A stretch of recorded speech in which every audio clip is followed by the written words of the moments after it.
Um, the discussion that I'm gonna have today is gonna be a little bit different than you may have been used to. I don't wanna just talk at you. It'll be storytelling.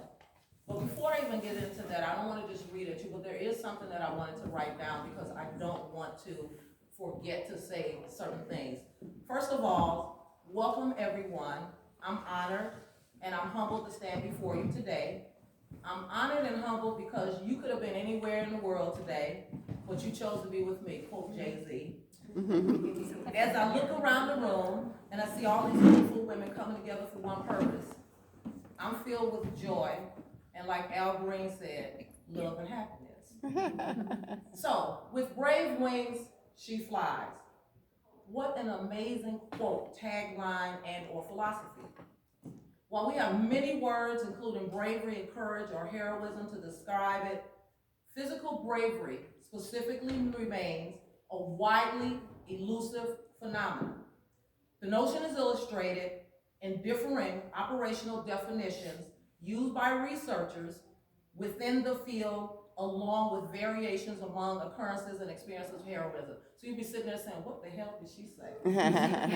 Right? You may not see it that way. Okay, so I'm gonna break it down and I'm gonna talk about this a little different.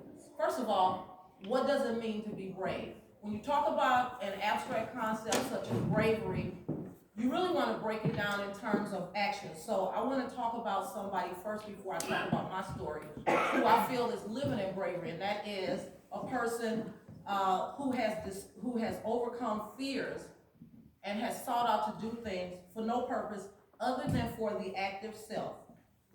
A behavioral act, such as crossing a bridge over a tightrope or what have you.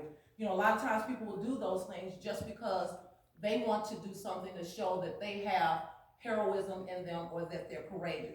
So if you think about bravery, bravery is an action, whereas courage is the ideology or the fruit that starts in your mind to lead you towards an act of bravery. And I'll talk to you and show you how this all connects. It's when you're ready to face and endure danger or pain. You're showing courage, the quality or state of having or showing mental or moral strength to face danger, fear, or difficulty, the quality or state of being brave. That's what this is all about today. So even when I was asking the question about what is bravery, and when I look around the room, I can see examples of bravery and courage among us. For example, our event coordinator. How amazing is this woman who has gone through unimaginable pain and trauma, but she bravely shows up each day to continue to fight. A woman who feels broken and defeated by debilitating illness, but she still perseveres. A woman who breathes the life she had and the one she dreamt for herself and is now finding a way to advocate for those suffering from chronic pain and illness while creating today's event. I'm talking about you, Janelle. Bravery is action. Somehow she walks through fire, just as I'll tell you a story about walking through fire. You come out carrying these buckets of water for those people still trapped inside. She's an example to me of someone who has defied the odds and amazes you, me, and I'm pretty sure even herself sometimes. It's when you don't give up, even when you're struggling and your life hands you one impossible task after another. When you defy the odds and you put your focus and your efforts on something outside of your inner pain to do something to help other people feel better. If you enjoy this event today, I want you to make sure that you stop back and you let Janelle know how you feel about what's going on today. The reason why what Janelle did resonated with me so much, and I really am honored that I was asked to be here to speak today, is because just like her, and I'll try not to be emotional, I too dreamt of a life that I was gonna have at a certain point. I'll be 62 years old in September. I was in my second marriage, and 2 years ago, my husband was stricken with prostate cancer. He was stricken with prostate cancer in January. In March, he was gone. So I didn't have time to step back and think about what was I gonna do. And I didn't have time to ask questions about whether I was gonna fight. It was how was I gonna fight? What was I gonna do in the worst time of my life, feeling the worst pain of my life? And the thing about it is that when you're in a relationship with someone and something happens and you're younger, if you think about it, your parents are there to sort of hold you up. When you get married and you're in a relationship or a marriage with someone for 20 years or more, that person is your rock. That person holds you up. But when that person is gone, who holds you up? Who's your rock? See, for years, I thought that my bravery and my courage was always enveloped in another man, in a relationship. I always thought that I had to have someone with me to validate me so that I could feel courageous and brave enough to get up and do the things that I needed to do. Well, let me tell you, on March 29th of 2018, I found out that my bravery was not enveloped in another person. That bravery was something that was enveloped inside of me. It was something that I had the fortitude, and it was something that I was gonna have to do. I didn't know that I was gonna spend 6 days in the hospital and watch the process of how someone leaves this earth.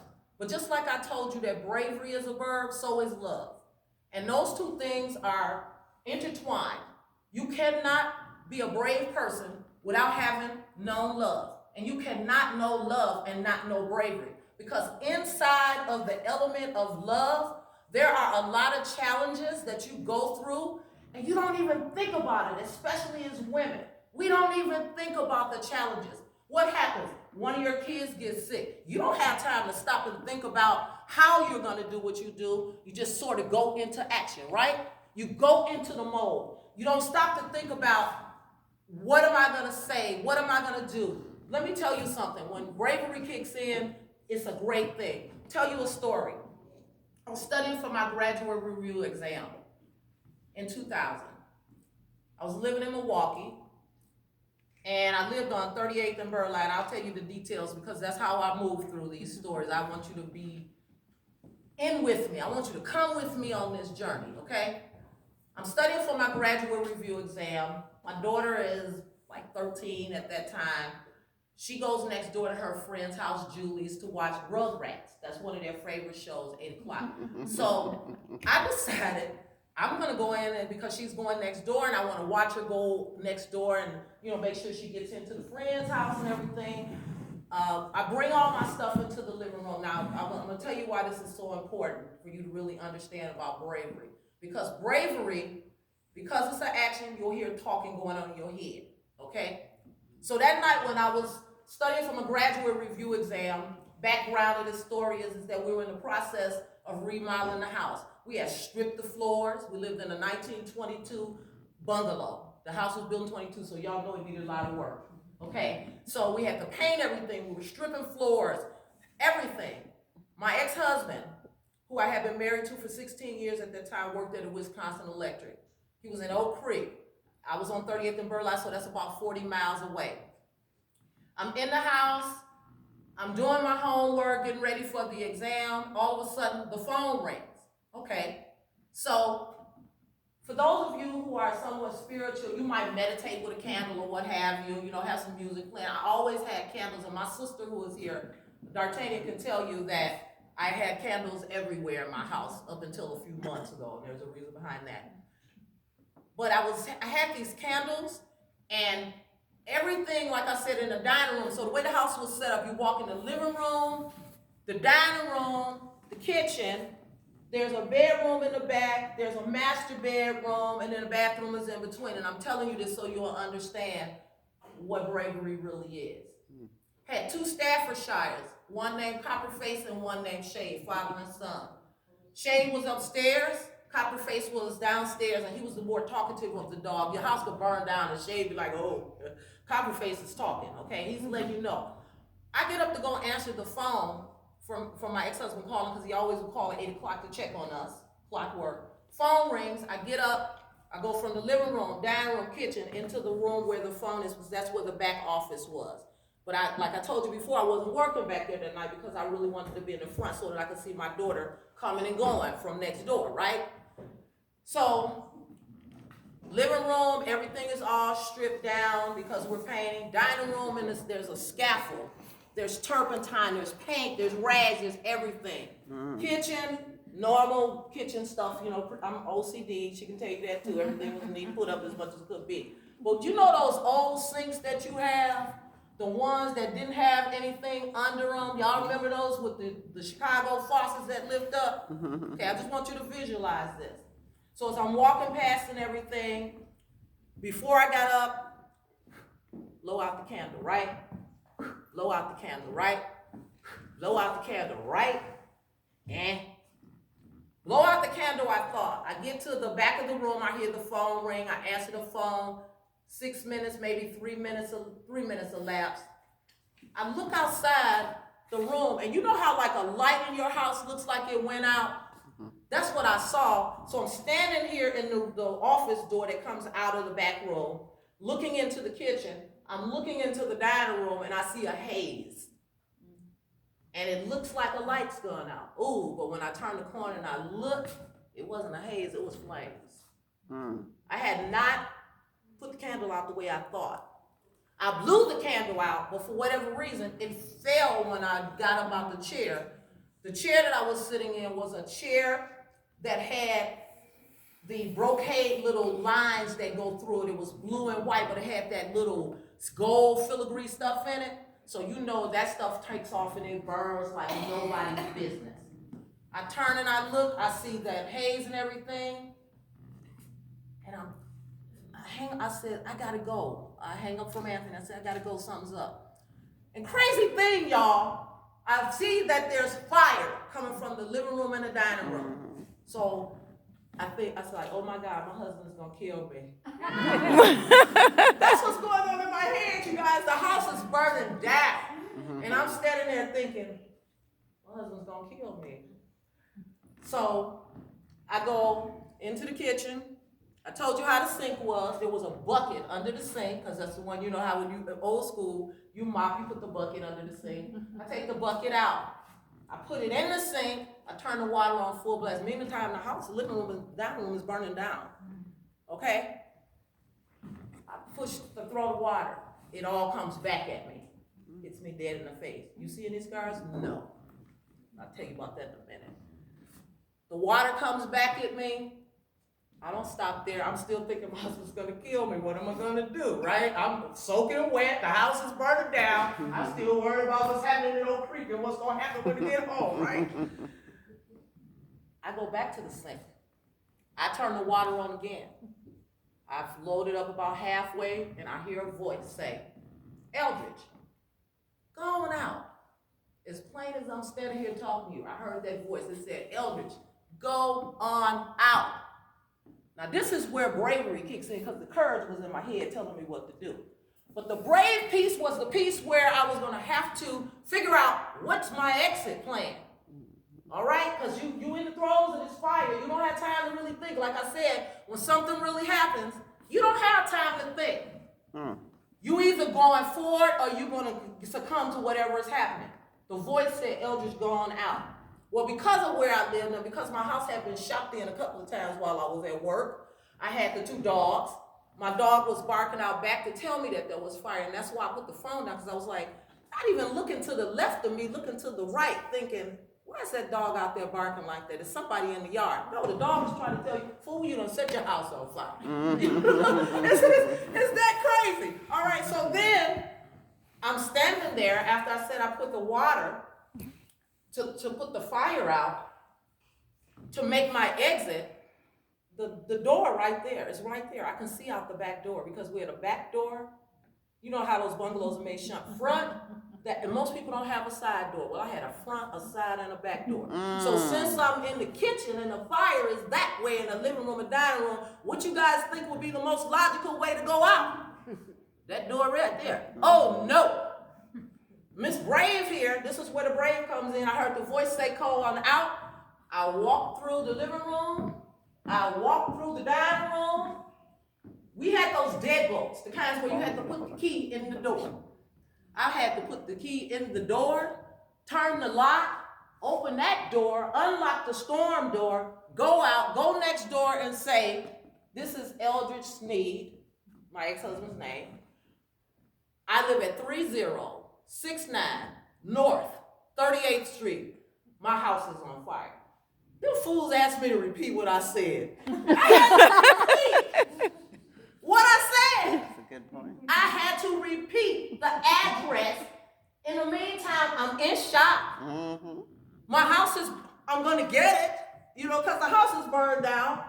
And you're asking me to repeat myself. Y'all, guess what? I repeated myself. I repeated myself. Because I knew that even though the fire department was only 7 blocks away, if I didn't repeat myself, they were not coming. The reason why I tell you that I understand that this is an act of bravery and that you have to listen and that it's action is because if I had went with the logic, I would have went that way. The bravery piece said you step out on faith because that's what bravery is. You don't really know what's going to happen. You don't know what the outcome is. You kind of visualize it. Sometimes you don't visualize it. You don't really know what's going to happen.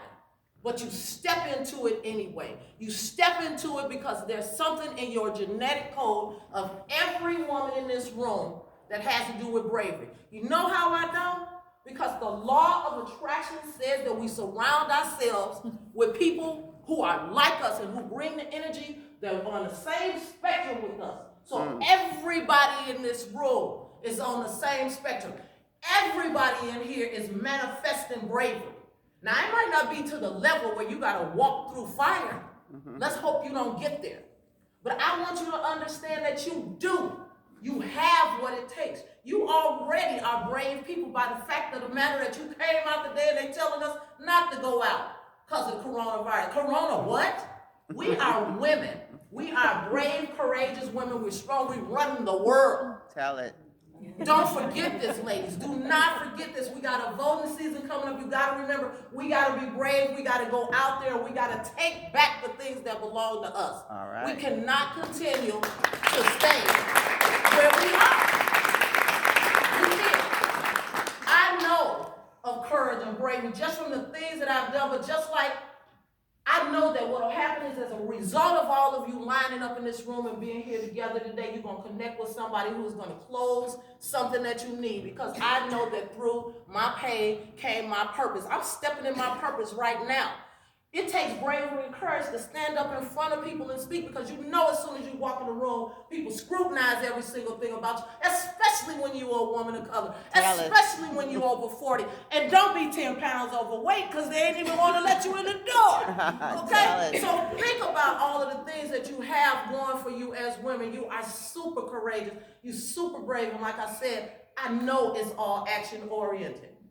I know that you have purpose. And that's why I said I'm stepping into my purpose because, see, when my husband was here, you couldn't get me to come out and do stuff like this. I could go somewhere, but I couldn't wait to get back to him because he was that kind of man. He was that kind of person that made you want to come back and be home. So I know that I wouldn't be here with you today. But this is what happens. Through one act of bravery, it can change your life. It's the catalyst to spring you into your purpose.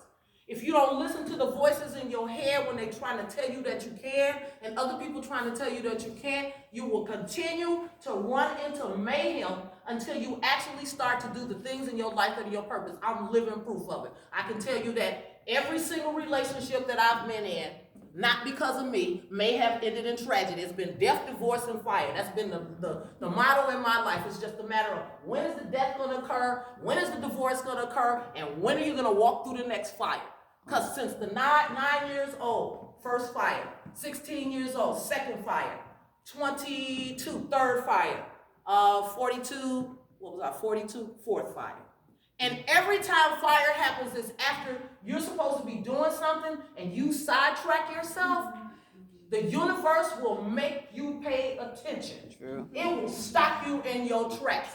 You get to listen to the voice or you get to be told that you're going to stop now and listen to me. Hear what I have to say. See what I want you to see and do what I'm asking you to do. So the fact that those relationships were stopping points on my journey for me in order to learn things about who I am as a person and what I can do alone. I'm not necessarily having to be a part of a man in order to fulfill my purpose. See, because being in this room speaking with you, I would have been at home with him, and you would have missed the fact that I have to tell you that you all have purpose. And that the bravery is the piece that's going to allow you to step into the purpose that you have. It's going to make you do the things that you need to do in life in order to fulfill your purpose. You see, this is what I want to tell you. I was lost. I was struggling to leave my house. I would be laying in the bed saying, Lord, I don't want to go anywhere. And the next thing I know, I would be up, dressed, sitting at the table, have eaten breakfast, and don't even know how I got in there. I'd be out of the house in my car at some event that my friend Karen had told me about coming to. I would be there. Or I would go downstairs some days and I would talk to Lisa in her office when I could catch her when she wasn't in New York. See, you can do miraculous things if you just start to go inside and understand the power, especially as women. You bear children. That's super duper duper. That's what's the superpower of anybody else? Yours is bearing children. You got superpower. You do. You really do. You can't let anything in life stop you because you are worried about how somebody is going to look at you when you walk in the room or if you get up and speak. Because remember, Jerry Seinfeld said it best. He said, 98% of people would rather be in the casket than standing up giving a eulogy. Wow. True story. Because the thing is we so worried about what other people are going to think about us, we stuff our bravery down inside of us over and over and over and over and over. And Lord, I'm tired over again. I'm Fannie Lou Hamer. I'm sick and tired of being sick and tired of stuffing stuff down. Okay, let me just tell you it's like that. We have to let who we are come forward. We have to foster every skill that we get, every talent, because there's stories in the Bible about people that have talents and don't use them. True. And guess what happens when you don't use something? What happens? It's gone, right? It's gone. So if you have something that you want to do, don't let that voice inside of you, the one, that other little thing over here tell you you can't. Take that apostrophe T off. Because you can. You can do anything you want to do. I know you can do everything that you want to do. You see, when I was at home thinking about what I was going to say to you, I knew I only had a short amount of time to talk to you, and I could really tell you a whole bunch of really cool things and stuff. But I just want to read a little bit of something for you, and then I am going to share with you something that I think is really, really powerful. There was an article that I was reading. The last thing it was about, is bravery genetic? I don't know if bravery is genetic, but I think it's just like a muscle, like anything else that you have to develop. It's like tying shoes. It's like riding a bike. It's like playing the piano, right? What do you do to learn to do those things? You practice, you practice, you practice, you practice. Repetition, repetition, repetition. That's what bravery is. Because someday you're faced with something that you don't think you can do, and then a voice in you says, oh, go ahead and do it. And then what happens is that you stop focusing on your inside and you focus on the outside. Just like I said what Janelle did. She didn't have time to sit and wallow in self-pity or feel her own emotional pain because she took the focus and put it outside to something that's greater. That's what bravery is. That's how you foster it. Because that's what I did.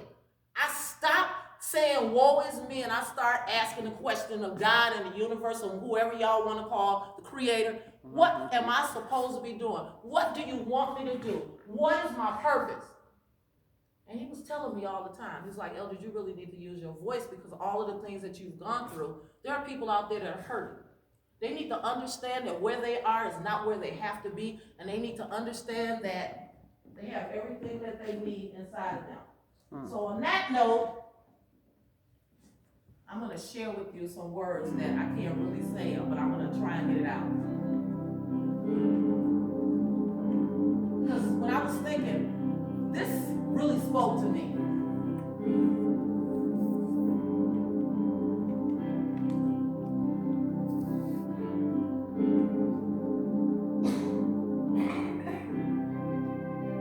So if you don't remember anything else today, remember this.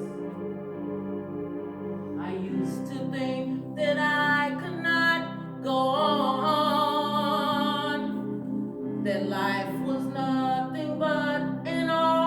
song, but now I know the meaning of true love. I'm leaning on the everlasting arms. If I can see it, then I can be it. If I just believe it, there's nothing to it. I believe I can fly. I believe I can touch the sky. I think about it every night and day. Spread my wings and fly away. I believe I can soar. See me running through that open door. I believe I can fly. I believe I can fly. I believe I can fly. See, I was on the verge of breaking down. Sometimes silence can seem so loud. There are miracles in life I must achieve. But first I know it starts inside of me. Oh, if I can see it, then I can be it. If I just believe it, there's nothing to it. I believe I can fly. I believe I can touch the sky. I think about it every night and day. Spread my wings and fly away. I believe I can soar. I see me running through that open door. I believe I can fly. I believe I can fly. I believe I can fly. Yeah, 'cause I believe in you. Oh, if I can